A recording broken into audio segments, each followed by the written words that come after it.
Welcome back. My name is Homai. In this video, we're going to talk about cadences. Cadences in music. So what are cadences? In music, we have notes that become syllables, intervals, that become words or chords, harmonies, that become sentences, phrases, okay, and even larger paragraphs, which we'll learn about later, periods, and larger forms of structure. So music is a language, and like any language, we have grammar. We have combinations of words and chords that work together. So I find it to be very, very helpful to think of music as a language in this way, grammatically speaking. A lot of people think that learning to read music is about learning how to read notes. Well, that would be like saying learning to read Spanish is about learning the Spanish alphabet and spelling words. Well, that's not going to get you any closer to understanding words. And it's even understanding words is not enough. Knowing words in English, for example, is not going to help you understand sentences or sentence structure. So that's what music theory is. A lot of people are intimidated by music theory, but if you really think about it, it's essential. It's literally essential to truly understanding the structure, the makeup, what makes music really work. Cadences are the ends of sentences. They're the ends of phrases. That's all they are. The harmonic endings of ideas. That's all it is. So we have a few different types of cadences, and I'm going to share all of them with you in this video.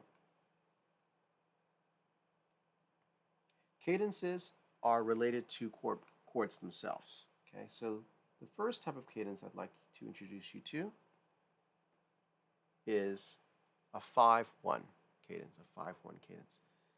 Anytime you have a 5 chord leading to a 1 chord, this is what we call an authentic cadence, an authentic cadence, 5-1. Now there are two types of authentic cadences. One type is what we call an imperfect authentic cadence, and you can also have a perfect authentic cadence. Imperfect authentic cadence and a perfect authentic cadence. Now there is some variance in terms of the definitions of what makes an authentic cadence imperfect or perfect, but I'm going to give you the strictest definition, which I think is a good starting place and a guideline in what a lot of theory textbooks will follow. In order for an authentic cadence to be perfect, it must be in root position, which means the bass note must be dominant and then tonic, and the melody must be the leading tone leading to the tonic. Okay, so that's the strictest definition. If the melody goes from the leading tone to the tonic by stepwise motion, and you are in root position, then it is always a perfect authentic cadence.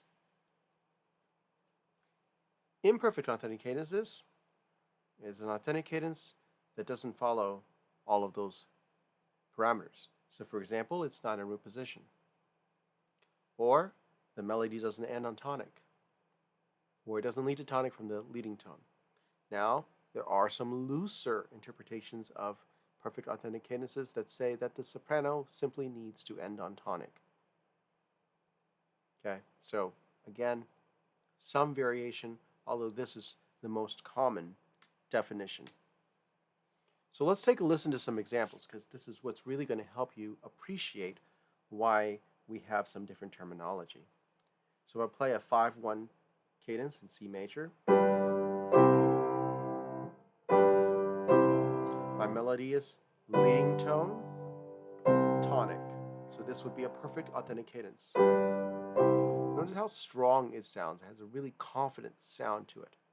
What if I change this? Maybe I go from the 2 to the 3, right? It's not as strong of a feeling, is it? Okay, not as confident. It's still nice, just doesn't sound as definite. Or even It's nice sounding, just doesn't have the same strength to it, the same conviction. If I invert the chord,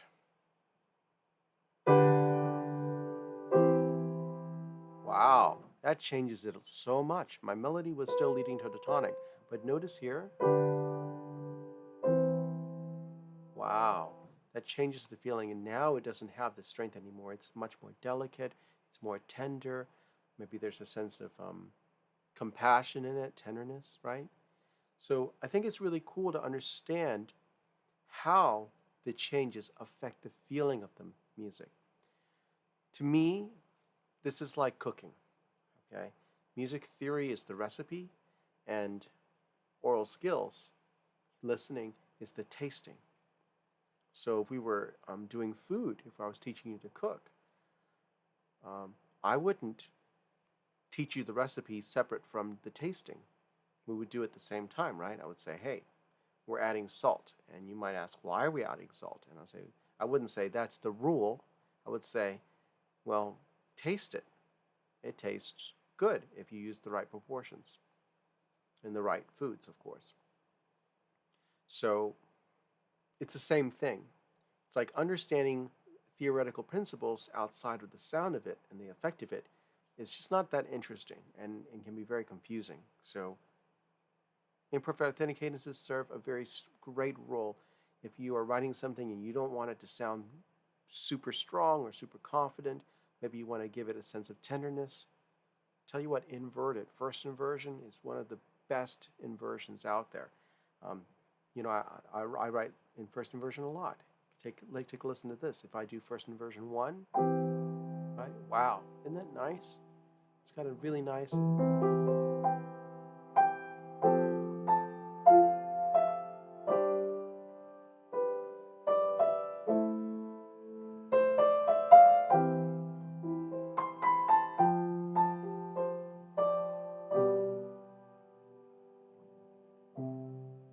Right?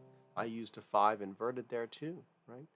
So you can create these different senses. Now you might recognize these types of sounds. Say, oh, composers are using this. Film score composers are using this. Absolutely. You know, if we take a famous melody, maybe this from a film score.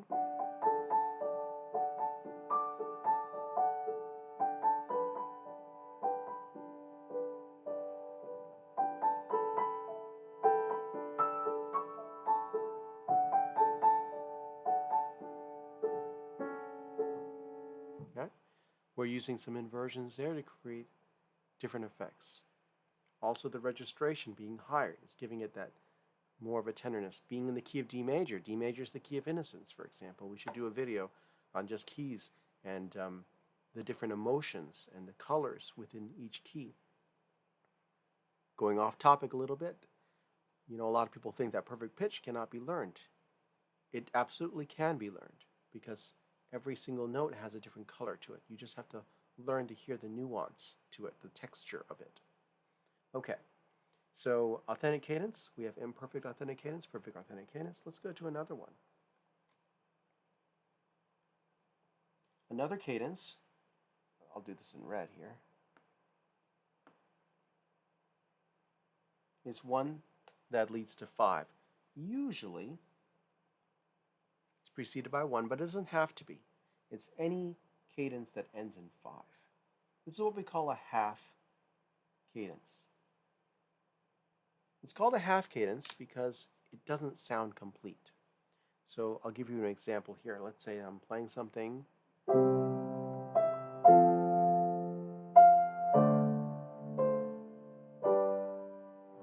Right? Notice that it's lingering, it's not complete because we're in the dominant. The music wants to go on.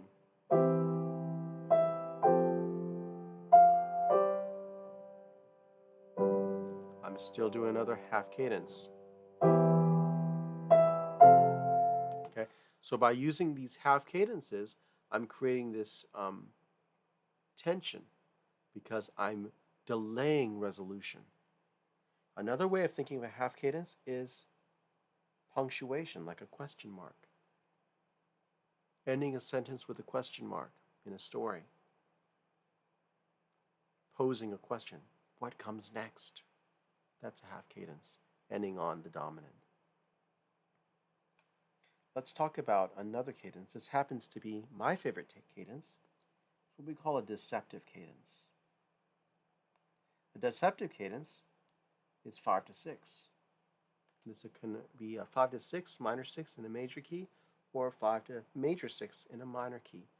Deceptive cadence is called as such because we expect the dominant to resolve to tonic.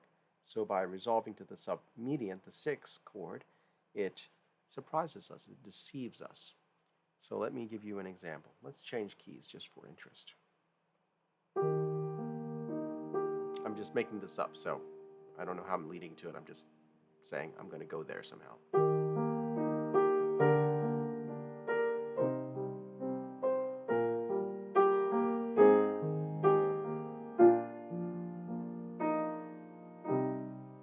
There you have it. Okay, so I had the dominant right here. You expect this, tonic, but I gave you this.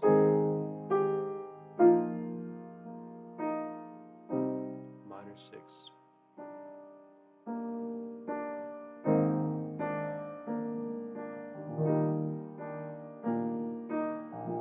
Half cadence. Okay, so that's deceptive.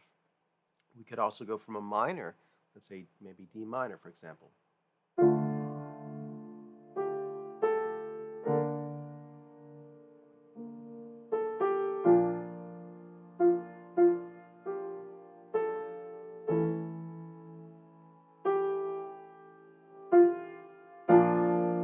That would be deceptive.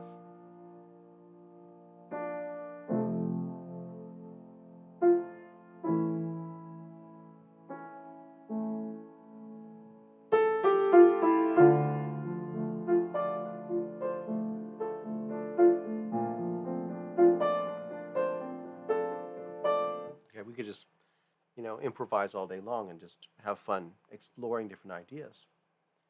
So we have the authentic cadence, the half cadence, deceptive cadence, and we have something called a plagal cadence. A plagal cadence. This is also known as the Amen cadence. It's called the Amen cadence because a lot of hymns end in this, and it's just a 4-1. It sounds like this. Amen. Right? So you could take any hymn.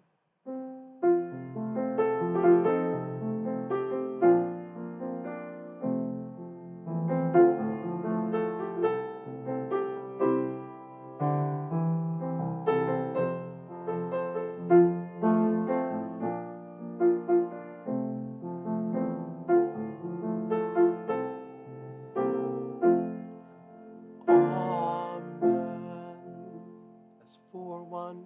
Okay. And I want to show you an additional, it's not really a cadence, but it's sort of is. And it's what we call a picardy third. A picardy third.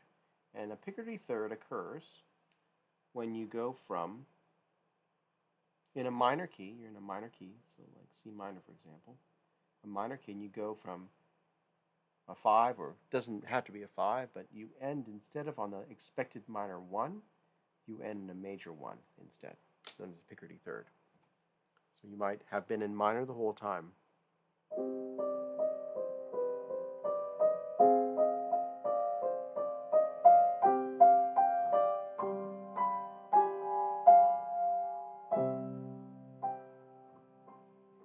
And there I surprised us with that major third. So that's what we call a picardy third. So this is a very simple look at types of cadences in music. That's what we have. The authentic cadence divided into 2 types, half cadence, deceptive cadence, and the plagal cadence, as well as a little touch on the picardy third. I hope this was helpful, and I look forward to seeing you in the next video. Take care.